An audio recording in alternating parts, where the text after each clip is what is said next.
The morning sun cast long shadows across the waters of Tawi-Tawi anchorage on June 13, 1944, as the pride of the Imperial Japanese Navy prepared for what would become one of the most decisive naval engagements of the Pacific War.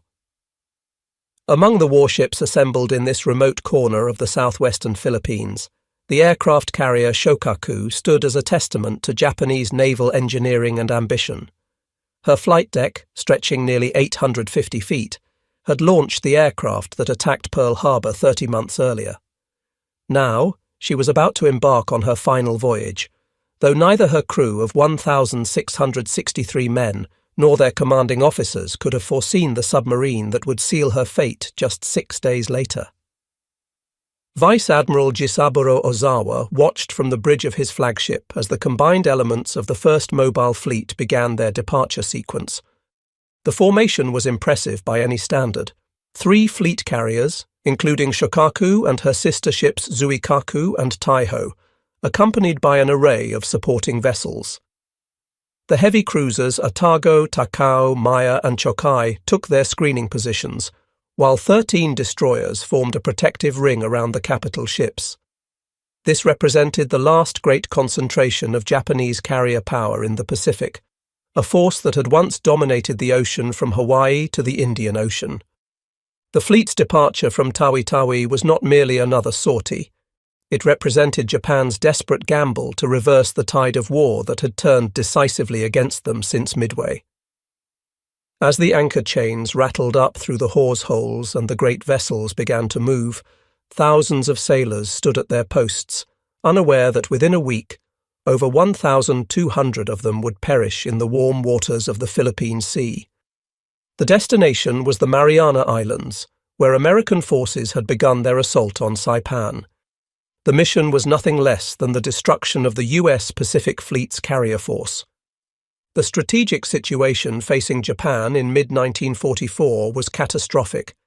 The empire that had expanded so rapidly in 1941 and early 1942 was now contracting under relentless American pressure. The loss of the Gilbert Islands, the neutralization of Truk, and now the American invasion of the Marianas represented more than territorial losses. They signaled the approaching endgame of the Pacific War. Saipan, in particular, held special significance. Its capture would place American B-29 Superfortress bombers within range of Tokyo itself, bringing the war directly to the Japanese homeland for the first time since the Doolittle Raid. Admiral Soemu Toyoda, Commander-in-Chief of the combined fleet, understood the gravity of the situation perfectly. The loss of the Marianas would sever Japan's communications with its resource-rich southern territories and expose the home islands to devastating strategic bombing. In response, he authorized Operation A-Go, a complex plan that sought to leverage Japan's remaining advantages. The longer range of its carrier aircraft, land-based aviation support from island airfields, and the superior training of its battleship gunners in night combat. The plan called for the mobile fleet to engage the American carriers in a decisive battle while they were committed to supporting the amphibious operations at Saipan. Yet the Japanese Navy of 1944 bore little resemblance to the force that had stunned the world at Pearl Harbor. The attrition of experienced pilots was perhaps the most critical weakness. The veterans who had executed the precision attacks at Pearl Harbor, Darwin and Colombo were mostly dead, victims of the grinding battles at Midway, the Solomons and the Santa Cruz Islands. Their replacements, rushed through abbreviated training programs, possessed neither the skill nor the experience of their predecessors. Many of the pilots aboard Shokaku and her sister carriers had fewer than 200 flying hours, compared to the 800-plus hours of their American counterparts. The fuel situation presented another critical vulnerability. Japan's merchant marine, systematically hunted by American submarines, could no longer reliably transport refined fuel from the East Indies to the home islands. The mobile fleet was forced to operate on unrefined Tarakan crude oil, pumped directly from Borneo's wells into the ship's bunkers. This heavy sulphurous petroleum produced thick black smoke, clogged boilers, and reduced the fleet's maximum speed. Engine room crews worked in hellish conditions as the crude oil released toxic fumes that made extended operations below decks nearly unbearable. Despite these handicaps, Ozawa's fleet remained formidable on paper. The Japanese had assembled 9 aircraft carriers carrying approximately 440 aircraft, supported by 5 battleships including the mighty Yamato and Musashi, 13 cruisers, and 28 destroyers. This force would face Admiral Raymond Spruance's 5th Fleet, which boasted 15 carriers with 956 aircraft, 7 battleships, 21 cruisers, and 69 destroyers. The Americans held decisive advantages in numbers, pilot quality, radar technology, and logistics, but Ozawa hoped that careful tactics and the element of surprise might offset these disadvantages. The strategic chess match between Ozawa and Spruance began even before the fleets departed their respective anchorages. Japanese naval intelligence had correctly identified the Marianas as the next American target, allowing Ozawa to pre-position his forces for a counterstrike. The admiral's plan was elegant in its conception. He would keep his carriers beyond the range of American aircraft, while using his own longer-ranged planes to strike the U.S. fleet. Japanese carrier aircraft, stripped of armor and self-sealing fuel tanks to save weight, could attack from 300 miles away, while American planes had an effective combat radius of only 200 miles. Ozawa also counted on support from over 500 land-based aircraft stationed at airfields on Guam, Rota, Tinian, and Yap. These planes would execute preliminary attacks on the American fleet, weakening it before the carrier engagement. The combined assault of land and carrier-based aviation would, in theory, overwhelm the American defenses and create opportunities for decisive strikes. The Japanese admiral positioned his fleet in 3 groups: Van Force under Vice Admiral Takeo Kurita with the light carriers, Force A with Ozawa himself aboard Taiho along with Shokaku and Zuikaku, and Force B under Rear Admiral Takagi Joshima with the remaining carriers. Admiral Spruance, commanding the American forces, faced a complex tactical problem. His primary mission was to protect the amphibious forces at Saipan, but he also needed to engage and destroy the Japanese fleet if the opportunity arose. Intelligence reports from coast watchers and signals intercepts indicated that a major Japanese naval force was approaching, but its exact composition and intentions remained unclear. Spruance positioned his Task Force 58, divided into 4 carrier groups, to the west of the Marianas, creating a barrier between the Japanese and the invasion beaches. The submarine force under Admiral Charles Lockwood played a crucial but often overlooked role in this strategic positioning. Lockwood had studied Japanese naval patterns and correctly anticipated that any relief force would pass through the Philippine Sea.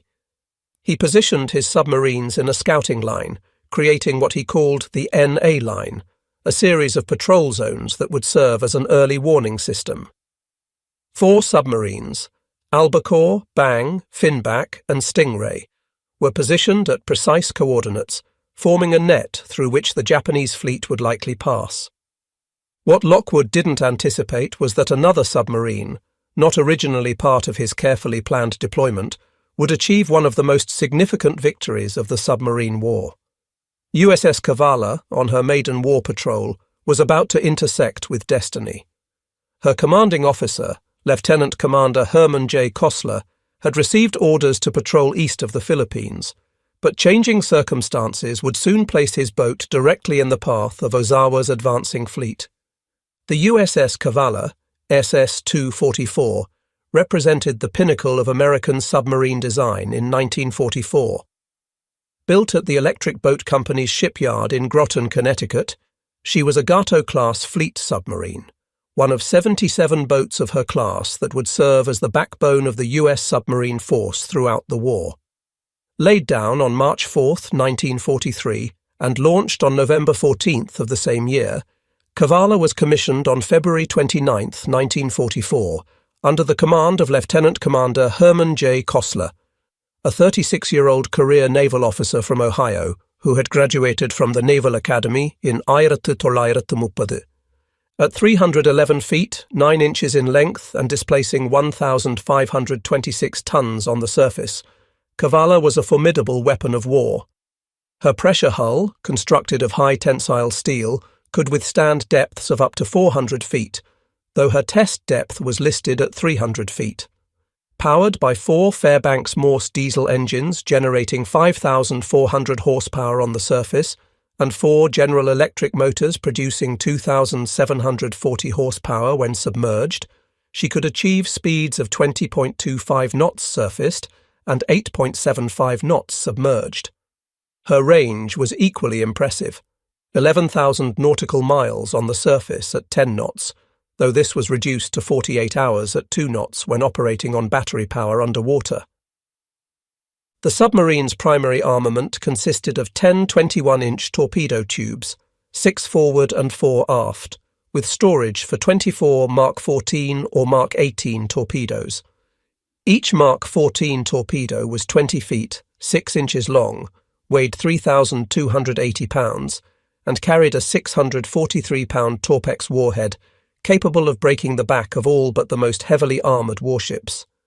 The troubled history of the Mark 14, with its defective magnetic exploder and tendency to run deeper than set, had largely been resolved by 1944, making Kavala's torpedoes far more reliable than those used earlier in the war. Secondary armament included a 5-inch 25 caliber deck gun with 200 rounds and 2.50 caliber machine guns for anti-aircraft defence. Kavala's crew of 72 officers and enlisted men had spent 3 months in intensive training before departing on their first war patrol. The submarine community was unique within the Navy. Officers and enlisted men lived and worked in extraordinarily close quarters, creating a level of interdependence unknown in the surface fleet. Every man, from Kostler down to the most junior seaman, had to qualify on every system aboard the boat. Lives depended on each crew member being able to perform any critical function in an emergency, whether operating the diving planes, managing the trim tanks, or firing torpedoes.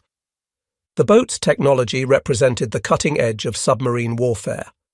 Her SJ surface search radar could detect enemy vessels at ranges up to 12 miles in good conditions, while the SD air search radar provided warning of approaching aircraft. The ST periscope radar, though temperamental, allowed for precise range finding during attack approaches. Below the waterline, JK sound gear enabled the submarine to track targets acoustically, though the system was primitive compared to what would emerge later in the war. The Torpedo Data Computer TDC, an electromechanical analog computer, calculated firing solutions by integrating target bearing, range, speed and course with the submarine's own movement. Kavala's journey to her appointment with history began on June 4, 1944, when she departed Midway Island for her maiden war patrol. The boat had arrived at Pearl Harbor in mid-May after a 5,000-mile journey from Connecticut via the Panama Canal, then proceeded to Midway for final preparations. During the brief stay at Midway, Kostler and his officers received their final briefings, loaded fresh provisions and ammunition, and made last-minute repairs and adjustments. The crew took what they knew might be their last liberty in civilization, though Midway offered far fewer amenities than Pearl Harbor. The submarine's assigned patrol area encompassed the waters east of the Philippines, specifically the approaches to San Bernardino Strait and Surigao Strait, the 2 primary passages through the Philippine archipelago. These strategic waterways served as highways for Japanese naval and merchant traffic moving between the home islands and the resource-rich territories of the Netherlands East Indies. Kostler's orders were to interdict enemy shipping, gather intelligence on Japanese naval movements, and serve as a scout for the larger American operations unfolding to the east. The first days of the patrol proved uneventful as Kavala moved westward across the vast expanse of the Pacific. The crew settled into the monotonous routine of submarine operations, 4 hours on watch, 8 hours off, with the off-duty time split between sleeping, eating, and maintaining the boat's complex machinery. The submarine ran on the surface at night, her diesels charging the massive battery banks while making good speed toward the patrol area. During daylight hours, she often submerged to avoid detection by enemy aircraft, creeping along at 3 knots to conserve battery power. On June 8th, while transiting the waters near Marcus Island, approximately 1,200 miles southeast of Tokyo, Kavala experienced her first unusual incident of the patrol. The officer of the deck reported a sudden jolt and vibration from the stern, followed by what appeared to be a pool of blood in the boat's wake. Kostler ordered all stop and sent men to inspect the propellers and stern planes. Finding no damage, he concluded that they had struck a small whale, one of many that inhabited these waters. The incident, while minor, served as a reminder of the ocean's many hazards beyond enemy action. The weather began deteriorating on June 14th as Kavala approached her assigned patrol area. Barometric pressure dropped steadily, and seas built to 15 feet, sending solid water over the bridge and down the conning tower hatch. The boat pitched and rolled violently, making normal operations nearly impossible. Men were thrown from their bunks, dishes crashed in the galley, and several crew members suffered severe seasickness. Kostler attempted to transmit a weather report to Pearl Harbor, valuable information for the fleet meteorologists planning air operations, but the storm's intensity prevented successful transmission. After fighting the typhoon for 18 hours, he ordered the boat submerged to ride out the storm in the relative calm below the surface. As the storm passed on June 15th, Kavala surfaced to find clearing skies and moderating seas. Almost immediately, the radio operator intercepted a contact report from USS Flying Fish, another submarine operating nearby. Flying Fish had spotted a Japanese task force moving east at high speed, but had been unable to gain an attack position.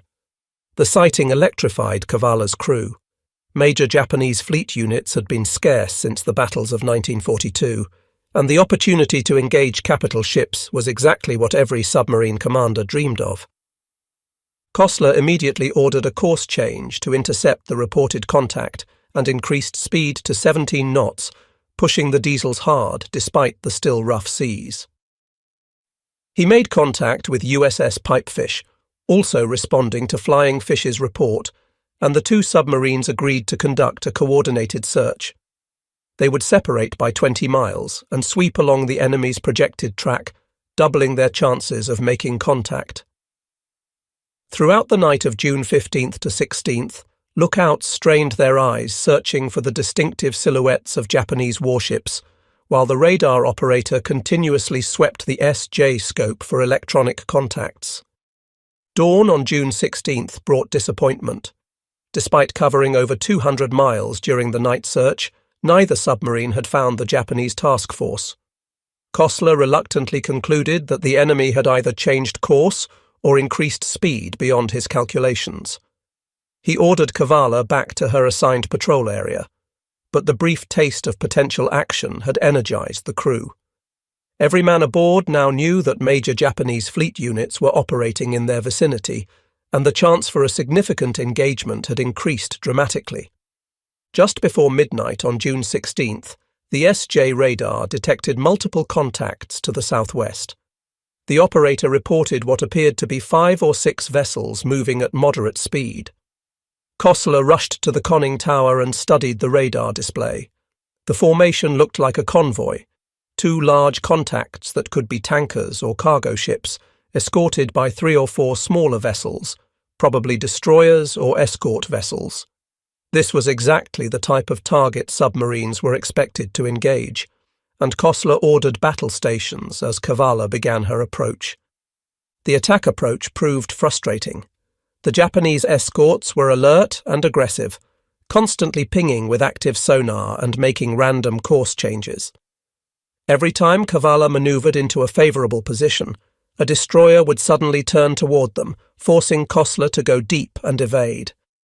After 3 hours of cat-and-mouse maneuvering, during which the submarine never got closer than 4,000 yards to the main targets, a destroyer charged directly at Kavala's position.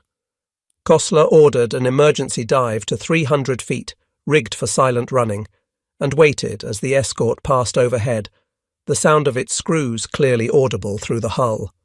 When Kavala finally surfaced at 0200 on June 17th, the convoy had vanished into the darkness. Kossler was frustrated but philosophical. Such was the nature of submarine warfare. What he didn't know was that the convoy he had been pursuing consisted of fleet oilers supporting Ozawa's mobile fleet. Had he successfully attacked these vessels, the Japanese carriers would have been forced to curtail their operations due to fuel shortage. Sometimes in war, the attacks that fail have as much historical significance as those that succeed. The afternoon of June 17th brought new orders from ComSubPac. Based on multiple submarine sightings and signal intelligence, Admiral Lockwood was repositioning his boats to intercept what was clearly a major Japanese fleet movement. Kavala was ordered to take position at 1300 north, 13700 east, approximately 350 miles west of Guam. Kossler plotted the new position and ordered a course change, pushing the boat hard to reach the assigned coordinates before the expected Japanese arrival. At 19:45 hours on June 17th, as Kavala raced toward her new position, the SJ radar operator reported a faint contact bearing 290 degrees, range 30,000 yards. The contact was intermittent, appearing and disappearing with each radar sweep, suggesting it was at the extreme range of the equipment. Kossler ordered a course change to close the contact and increased speed to maximum. As the range decreased, more contacts appeared on the radar screen, first 2, then 4, then 7 distinct returns. By 2015 hours, Kossler had identified what could only be a major Japanese task force. The radar returns indicated at least 7 large vessels moving at 19 knots on a base course of 045 degrees. The formation was zigzagging, a standard anti-submarine tactic, but the base course suggested they were heading toward the Marianas. Through careful plotting, Kossler identified what appeared to be at least one aircraft carrier, several possible battleships or heavy cruisers, and screening destroyers. This was no merchant convoy. Kavala had stumbled upon a major element of the Japanese fleet. The decision Kossler faced was one of the most difficult in submarine warfare. His boat was in perfect position to attack, with the Japanese force approaching his position. A spread of torpedoes fired at the right moment could damage or sink a capital ship. But Kossler also understood the strategic importance of his discovery. Admiral Spruance's fleet needed to know the location, composition and course of this Japanese force. The information was potentially more valuable than any damage Kavala alone could inflict. After a brief consultation with his executive officer, Kossler made the harder choice. He would forego the attack and surface to transmit a contact report. Surfacing a submarine in proximity to enemy warships violated every instinct of submarine warfare, but Kossler knew the stakes. At 21:45, after the Japanese force had passed beyond visual range, Kavala surfaced into the tropical darkness. The radio operator immediately began transmitting the contact report on the submarine force frequency. Large enemy task force latitude 13 degrees north, longitude 136, degrees 30 minutes east base, course 045, speed 19, knots composition, at least one carrier, several battleships or cruisers, multiple destroyers. The message was received at Pearl Harbor and immediately relayed to Admiral Spruance aboard USS Indianapolis. This was the first definitive report of the approaching Japanese carrier force, confirming what American intelligence had suspected. Spruance now knew that a major fleet engagement was imminent and could position his forces accordingly. The Battle of the Philippine Sea, though Kossler didn't know it at the time, had effectively begun with Kavala's contact report. After transmitting the message and receiving acknowledgement, Kavala submerged and attempted to regain contact with the Japanese force. Despite running at maximum submerged speed, the submarine could not overtake the faster surface ships. By dawn on June 18th, Kossler reluctantly abandoned the pursuit and returned to his assigned patrol position.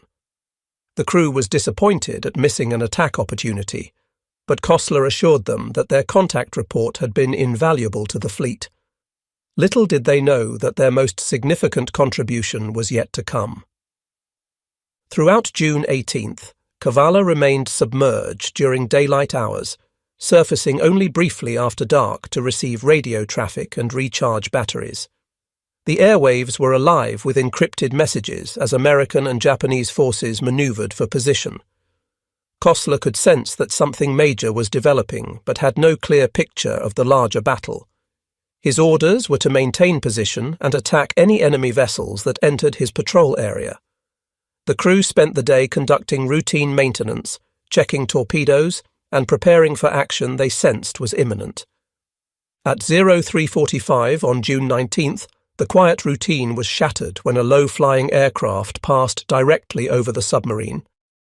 The officer of the deck barely had time to sound the diving alarm before the plane roared overhead, its engine noise drowning out all other sounds. Kavala crash-dived, her bow pointing sharply downward as the ballast tanks flooded. The crew waited tensely for the explosion of aerial bombs, but none came. Either the aircraft hadn't spotted them in the darkness, or it had no weapons to drop. After 30 minutes submerged, Kosler brought the boat back to periscope depth. As dawn broke on June 19, 1944, Kavala found herself in an extraordinarily fortuitous position. Unknown to Kosler, the complex movements of the Japanese and American fleets had placed his submarine directly in the path of Ozawa's main carrier force.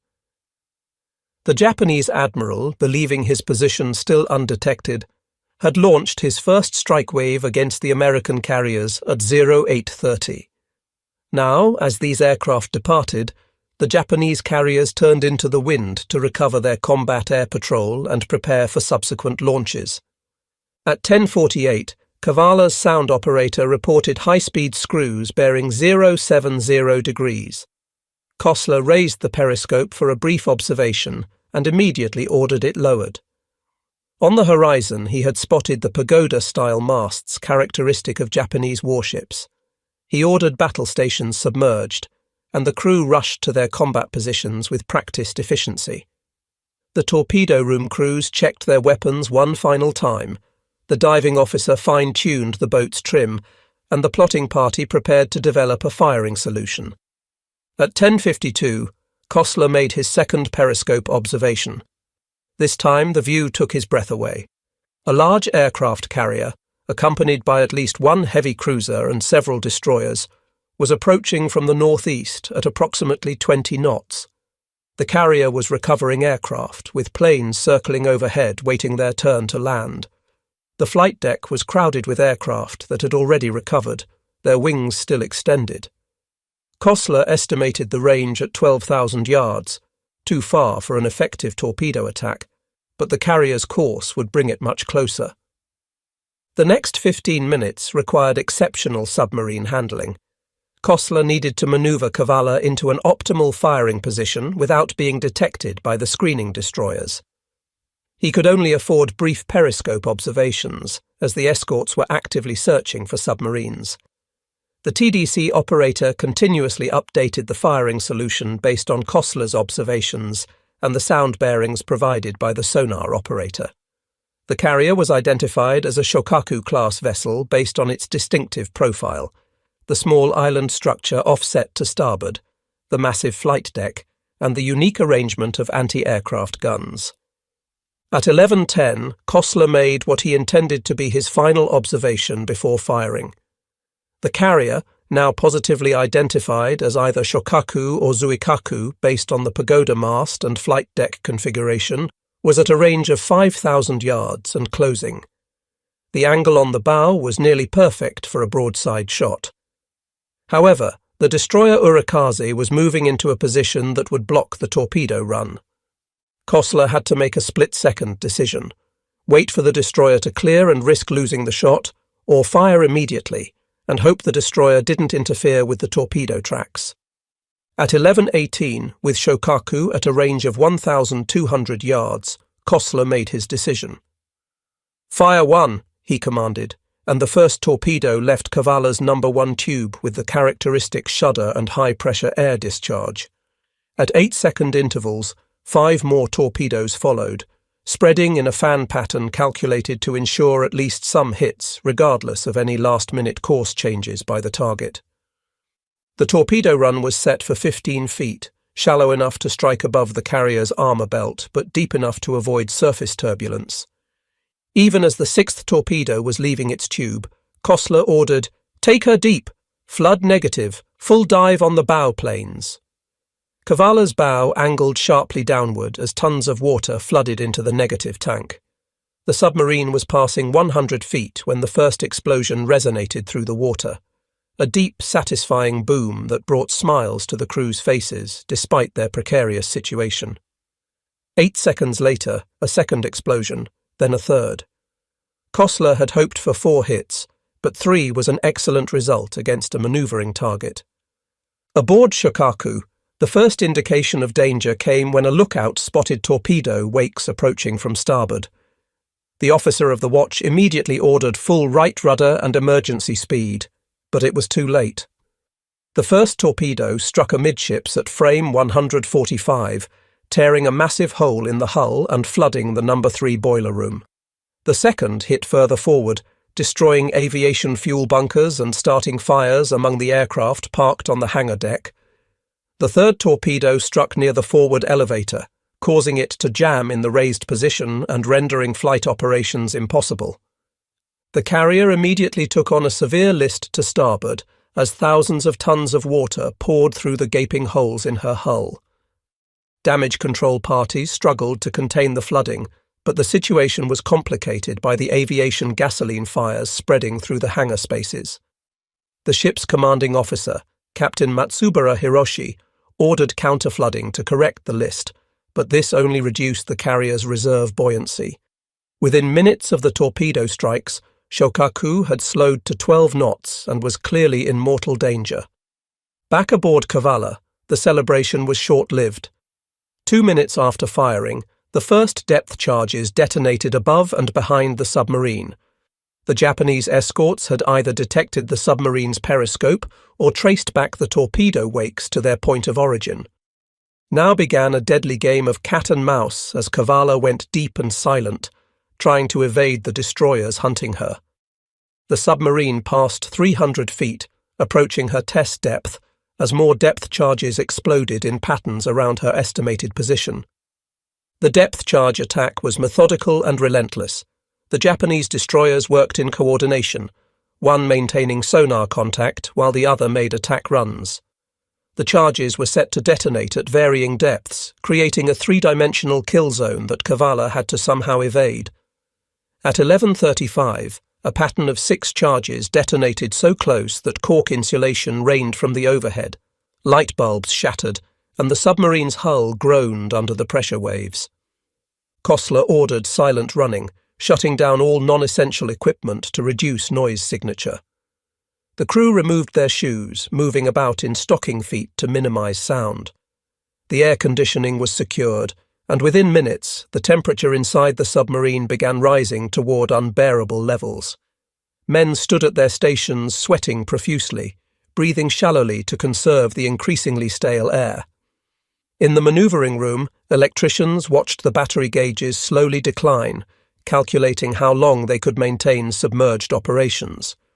At 11:44, the sound operator reported a destroyer passing directly overhead. The crew could hear the rhythmic thrashing of the escort's screws growing louder, reaching a crescendo as the vessel passed over them, then gradually fading. Everyone braced for the depth charges that would surely follow, but surprisingly, none came. Either the destroyer had lost contact or was repositioning for a better attack angle. Kostler used this respite to order a course change, hoping to slip away from the search area while the destroyers regrouped. For the next 2 hours, Kavala played a desperate game of evasion. Kostler varied the submarine's depth between 250 and 400 feet, changed course frequently but gradually, and used the temperature gradients in the water to hide from Japanese sonar. The depth charging continued sporadically, with patterns detonating at various distances. By 1300, the sound operator reported that only one destroyer remained in close proximity. The others had apparently returned to escort the damaged carrier. At 13:32, a series of peculiar noises began emanating from the direction of the torpedo attack. The sound operator described them as breaking up noises, the characteristic sound of a ship's hull collapsing under pressure. These continued intermittently for the next half hour, suggesting that Shokaku was suffering progressive structural failure. At 14:08, 4 tremendous explosions shook Kavala despite the distance. These were not depth charges, but something far more powerful, likely the detonation of Shokaku's ammunition magazines or aviation fuel bunkers. As Kavala continued her evasion, the drama aboard Shokaku reached its climax. The carrier's damage control efforts had initially shown promise, with the crew managing to contain the initial flooding and extinguish some fires. However, the structural damage was too severe. The torpedo hits had not only opened the hull to the sea, but had also damaged critical fuel lines and ventilation systems. Aviation gasoline vapours, heavier than air, accumulated in the lower compartments despite efforts to ventilate them. At approximately 1400, these vapours reached an ignition source, possibly a spark from damaged electrical equipment or hot metal from the earlier fires. The resulting explosion tore through Shokaku's interior, destroying what remained of her watertight integrity. The blast was so powerful that it lifted the armoured flight deck several feet, sending aircraft and crew members flying. Secondary explosions followed as ready ammunition for the anti-aircraft guns cooked off in the intense heat. Captain Matsubara ordered abandon ship at 14:10, but many of the crew were already trapped below decks by fire, flooding or structural collapse. The carrier's list increased rapidly to 45 degrees, making movement on deck nearly impossible. Men slid down the canting flight deck into the water, where they struggled to swim clear of the sinking ship's suction. The destroyer Urakaze and light cruiser Yahagi moved in to rescue survivors, their crews throwing lines and life rings to men in the water. At 15:01, Shokaku capsized to starboard and sank stern first. As she went down, more explosions erupted from within her hull, possibly from boilers contacting cold seawater or remaining ammunition detonating. The carrier that had launched the attack on Pearl Harbor participated in the Coral Sea battle and survived numerous engagements throughout the war, finally met her end in the depths of the Philippine Sea. Of her crew of 1,663 officers and men, 1,272 perished, including Captain Matsubara, who chose to go down with his ship. Approximately 570 survivors were rescued by the Japanese escorts. The strategic impact of Shokaku's loss extended far beyond the elimination of a single carrier. Coming simultaneously with the loss of Taiho to USS Albacore's torpedoes, the Japanese carrier force had lost 2 of its 3 fleet carriers in a single day. More critically, hundreds of aircraft and irreplaceable aircrew were lost. The Japanese naval aviation, already weakened by attrition, would never recover from the losses suffered on June 19, 1944, a day that would become known to American aviators as the Great Marianas Turkey Shoot. By 1500, Kavala's battery was approaching exhaustion, and the air inside the submarine was barely breathable. Carbon dioxide levels had risen to dangerous levels, causing headaches and lethargy among the crew. Kosler made the decision to come to periscope depth despite the possibility of enemy destroyers still searching for them. To his relief, the periscope revealed empty ocean in all directions. The Japanese escorts had departed, either to rescue Shokaku survivors or to rejoin what remained of their carrier force. At 1900, after more than 7 hours submerged, Kavala surfaced into the tropical twilight. The crew immediately started the diesel engines, bringing blessed fresh air into the fetid submarine. Men stumbled topside, gulping the clean ocean air and cooling themselves in the spray breaking over the bow. The batteries began their long recharge cycle, and the air conditioning was restored, gradually bringing the interior temperature down from its peak of 125 degrees Fahrenheit. Kosler's first priority was to report the attack to Pearl Harbor. The radio operator transmitted, attacked Shokaku-class carrier 3 hits, observed heavy explosions heard after going deep, believed target Sank position, 1150 North 13757 East. The message was received with jubilation at submarine headquarters. Admiral Lockwood himself drafted the reply, "Well done, Kavala, your achievement beyond expectations." The submarine continued her patrol for another 6 weeks, though no action would match the intensity of June 19th. On July 1st, Kavala arrived at the newly captured port of Saipan for fuel and provisions. The scene that greeted them was surreal. Hundreds of ships anchored in the harbour, the island still smoking from the ongoing battle, and the constant thunder of naval gunfire supporting marine operations ashore. Staff officers from Admirals Spruance and Turner came aboard to debrief Kosler and congratulate the crew personally. The full magnitude of Kavala's achievement became clear when combined with the broader results of the Battle of the Philippine Sea. The Japanese had lost 3 aircraft carriers, over 600 aircraft, and suffered irreplaceable losses in trained aircrew. The mobile fleet, Japan's last hope for offensive naval operations, had been effectively destroyed as a fighting force. While the war would continue for another 14 months, Japan's fate had been sealed in the waters of the Philippine Sea. The sinking of Shokaku represented more than the loss of a single warship. It symbolized the complete reversal of fortune in the Pacific War.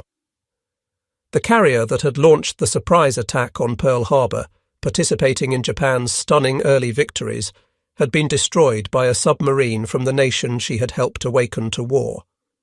The irony was not lost on naval historians or the American public when the story was released after the war's end. Kavala's success on her first war patrol established her as one of the most celebrated submarines in the Pacific Fleet. She would complete 5 more war patrols, sinking 3 additional Japanese vessels.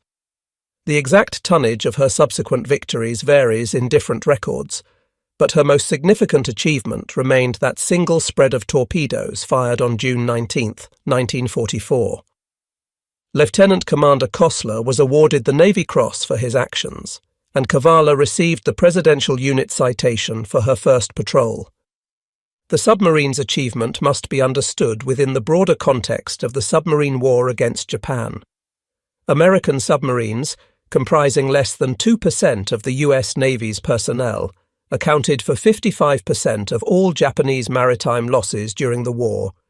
They sank 201 warships totaling 540,000 tons and 1,113 merchant vessels totaling 4.9 million tons. This guerre de course effectively strangled Japan's island empire, cutting off vital resources and isolating outlying garrisons. The sinking of capital ships like Shokaku grabbed headlines, but the steady attrition of Japan's merchant marine ultimately proved decisive. The tactical lessons from Kavala's attack influenced submarine doctrine for the remainder of the war. Kosler's decision to report the enemy task force before attacking demonstrated the strategic value of submarines as scouts for the fleet. His patience in achieving an optimal firing position, making only 3 periscope observations during the approach phase, became a textbook example of fire control technique.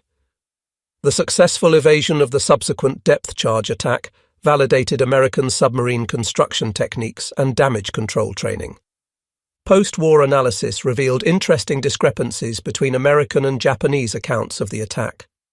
While Kosler reported 3 torpedo hits, some Japanese survivors insisted 4 torpedoes struck home. Japanese records indicate that 105 depth charges were dropped during the attack, with 56 detonating close to Kavala. The exact cause of the final explosions that doomed Shokaku remains debated, whether it was aviation fuel vapors, ammunition magazines, or a combination of factors. What remains undisputed is that Kavala's attack, combined with Albacore's torpedoing of Taiho, eliminated 2/3 of Ozawa's carrier strength in a single day. The human cost of Shokaku's sinking deserves remembrance. The 1,272 Japanese sailors who perished were not fanatics or war criminals, but professional seamen doing their duty as they understood it. Many were conscripts barely out of their teens, others veteran sailors who had served aboard Shokaku since her commissioning. Their deaths, while necessary in the context of total war, represent individual tragedies multiplied 1,200-fold. Among the dead were many veteran officers who had served with distinction throughout the war. The location of Shokaku's wreck remains unknown to this day. Unlike many other major warships from the Pacific War that have been discovered by deep-sea exploration teams, Shokaku's final resting place in the Philippine Sea has yet to be located. The carrier lies somewhere in the depths of the ocean, her hull likely broken by the massive internal explosions that sealed her fate. For the families of the 1,272 men who went down with her, the lack of a known grave site remains a source of continuing grief. Kavala herself survived the war and continued to serve the United States Navy in various capacities until 1969. She was designated a National Historic Landmark in 1982 and is now preserved as a museum ship at Seawolf Park in Galveston, Texas. Visitors can walk through her narrow compartments, peer through the periscope that Kosler used to target Shokaku, and stand in the control room where life-and-death decisions were made in split seconds. The submarine stands as a tangible reminder of the courage and skill of the silent service. The strategic implications of the Battle of the Philippine Sea, and Kavala's role in it, extended beyond the immediate military victory. The destruction of Japanese carrier aviation opened the way for the liberation of the Philippines, the invasion of Iwo Jima and Okinawa, and ultimately the planned invasion of Japan itself. While that invasion proved unnecessary due to Japan's surrender following the atomic bombings, the naval supremacy established in June 1944 made those subsequent operations possible. In the grand narrative of World War II, the sinking of Shokaku by Kavala represents a perfect microcosm of the Pacific War's evolution. The Japanese Navy, that had seemed invincible in 1941–42, had been systematically destroyed by American industrial might, technological superiority, and the courage of individual sailors and submariners. The hunter had become the hunted, and the empire that had gambled on a quick victory found itself facing inevitable defeat. Today, as tensions again rise in the Western Pacific, the lessons of the Philippine Sea remain relevant.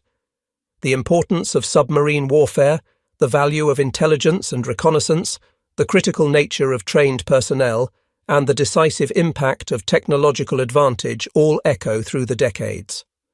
The story of Kavala and Shokaku reminds us that naval supremacy, once lost, is difficult to regain, and that wars at sea can be decided in moments by the actions of relatively small units. The morning of June 19, 1944, had begun with the Imperial Japanese Navy launching what it hoped would be a decisive counterstrike against the American invasion of the Marianas. By sunset, that hope had been shattered, with 2 fleet carriers on the ocean floor and hundreds of aircraft destroyed. Among the many heroes of that day, the 72 men aboard USS Kavala had played a pivotal role, demonstrating that in naval warfare, a single submarine with a determined crew could change the course of history. Their achievement stands as a testament to the submariner's motto, "We sink 'em regardless." As Herman Kosler would later reflect in his memoirs, the attack on Shokaku was both the culmination of years of training and preparation and a matter of being in the right place at the right time.